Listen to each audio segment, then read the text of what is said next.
Hi guys, it's me, Becca Knopp. So this is my second video for To All the Boys I've Loved Before, part 2. So today we're going to talk about Kevin.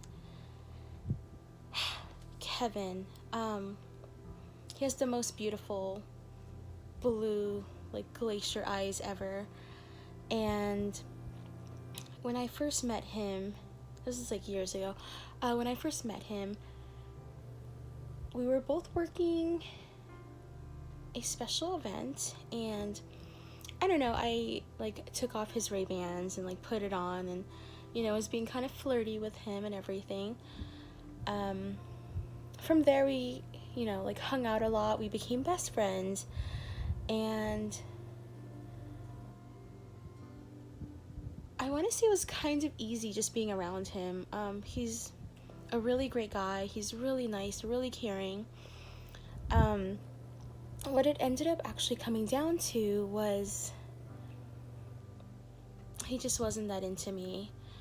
In our relationship, we were never really like official, never really together.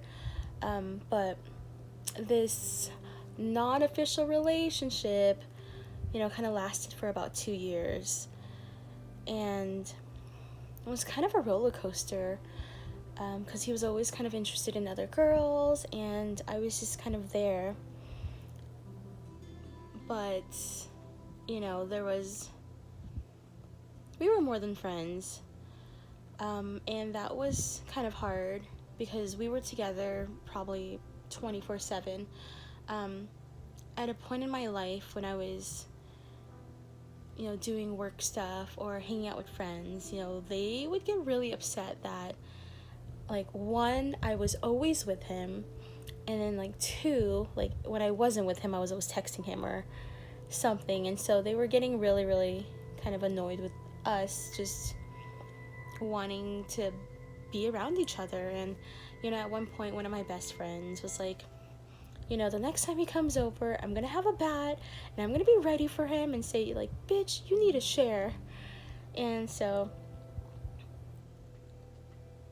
with Kevin, that type of love was, I don't know if I want to call it puppy love, but it was definitely infatuation.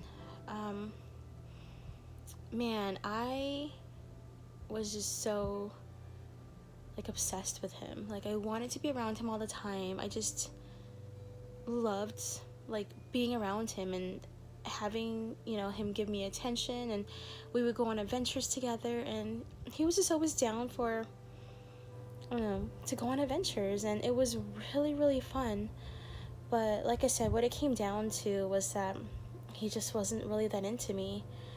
And I went through him trying to date other girls, and obviously being like that jealous best friend who was kind of always around. And I don't know, towards the end of our relationship, if you will, so this was probably about 4 years ago, maybe 5 now, but towards the end of like that relationship, it was actually really, really good.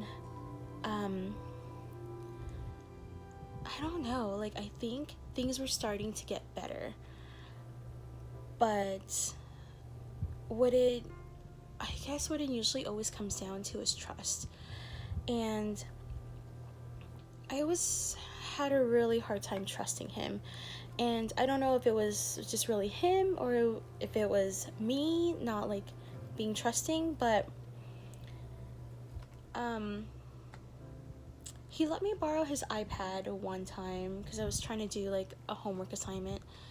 And of course, being a little crazy and obsessive and just inquisitive, I guess, if you will,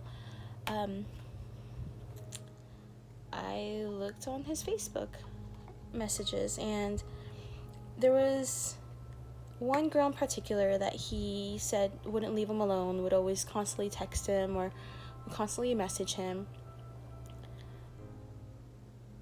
And when I opened that Pandora box, you know, it wasn't just one-sided. You know, like, he was the one that kind of initiated as well. You know, he kept it going. And so me, being impulsive and just dumb about it, kind of confronted him about it. And I think that's when the relationship kind of just really, really ended. He started dating someone else, which I think he's still dating her now. And, you know, I'm like happily in a relationship now. So it just took me a few months or whatnot to kind of get over that. And even when he was in that relationship with his current girlfriend, we were actually still hanging out for a little bit. We still kind of try to keep that friendship alive, but I think it got to the point where, you know, he needed to just end things and, you know, just to make his girlfriend happy, which I completely understand. But I'm also the type of person that wouldn't cut somebody from my life who, you know, like, meant a lot to me, you know, for a relationship. And I think that's what's really neat about my relationship with Tommy, is that we don't put those restrictions on one another as far as, like, who we're hanging out with or who we're having dinner with or talking to. But that will be for another story. But yeah, that's basically what Kevin, you know, I was going through this lull of not having any relationships. So about 2 years I was completely celibate. It was by choice. Trust me, there were guys that obviously, but you know, I just couldn't do that to myself anymore. Especially after that heartbreak from Marc from my first video. It was just really hard to kind of put yourself back out there, and I was feeling kind of worthless. And, you know, being with these guys, it was just really hard to feel connected. Like, it's crazy when you're connecting with someone and then you just feel even more distance with them, because, you know, it's just all physical connections. It's not really anything that's emotional or mental. It's kind of like a one-time deal. And so when things started developing with Kevin, that was different. You know, like, we had a pretty, you know, for the most part, a pretty good relationship. You know, we really got to know each other. We really cared about one another. But, you know, we met kind of at, like, such a young age that I think neither of us were just ready, and I just wasn't the girl that he was looking for. And, you know, that's okay. But here it goes.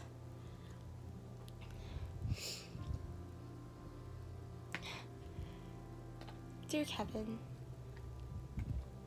thank you for 2 years of a really great time.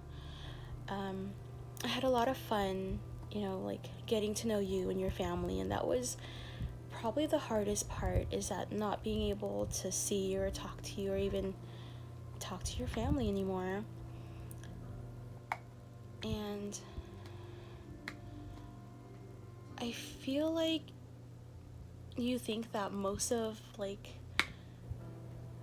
problems came from you, and I'm here to tell you that honestly, I think it was just the both of us. It just wasn't, we just weren't right for one another. And it took me a while to kind of realize that. Even in my relationship with Tommy, like, it was just so different. Like, with you, it was always really trying to keep your attention, trying to get your attention, just trying so hard to be relevant and fun. And, you know, we had a lot of great times and a lot of inside jokes, and I don't think that's something that I would ever give up for the world. But I think we're both in mature relationships now, which I'm really, really glad for you. But yeah, I just wanted to say thank you for kind of making me realize that sometimes love isn't as challenging or as hard as we make it out to be. Like, if someone was really into you, you wouldn't have to constantly fight for their attention. You wouldn't have to constantly be sparkling and shiny for them to notice you. And, you know, I just think that we just weren't right for one another. But, you know, I wish that we were still friends, because I really do miss you. I do miss that, having that relationship. But I know it's probably hard for us to get back into the groove of things, but there's no hard feelings on my end. And, you know, I wish you the best of luck with your life. You know, I am so proud of what you have accomplished, and, you know, I just hope that maybe in the future that we can eventually be friends. So, YouTube, thank you so much for watching. Once again, my name is Becca Knopp, and this is my YouTube channel. So for my next video, I'm going to be talking about the very last boy that I've loved so far. Sorry this took so long to make, but I've been really busy and kind of stressed out about things. But I think this has been a really great outlet for me. If you have any questions, feel free to put them in the comments down below. Don't forget to subscribe. Sorry if this was kind of boring, but most of my videos will probably be like this. You know, I'm just trying to make it real and raw, and yeah. Thanks for watching. Until next time.